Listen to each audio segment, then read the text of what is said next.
ఒకసారి అంతా నా వైపు ఒక చిన్న స్టోరీ ఉంది కదా న్యాయపతిలో.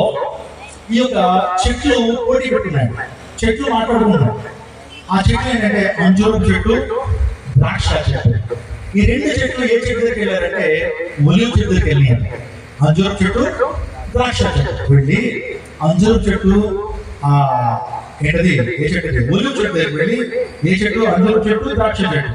వెళ్ళి ఒలివ చెట్టు నీవు మాకు రాజుగా ఉండాలని కోరుకున్నావు, నువ్వు మాకు ఎలా ఉండాలి, రాజుగా ఉండాలి. అప్పుడు ఒలివ చెట్టు ఏమన్నా తెలుసా, నేను దేవునికి మనుషులకి ప్రయోజనకరంగా ఉన్నాను, నా తైలం ద్వారా నేను అందరికీ ప్రయోజనకరంగా ఉన్నాను, దేవునికి మానవునికి ప్రయోజనకరంగా ఉండటం మానేసి మీ అందరికీ రాజు అన్నమాట నాకు అసలు అవుతుందన్నమాట. ఏది అంటే నాకు ఏమవుతుందంటే నేను ఒలివ చెట్టు ప్రయోజనకరంగా ఉంది. మీకు తెలుసా ఒలివ చెట్టు నుంచి వచ్చిన ఆయిల్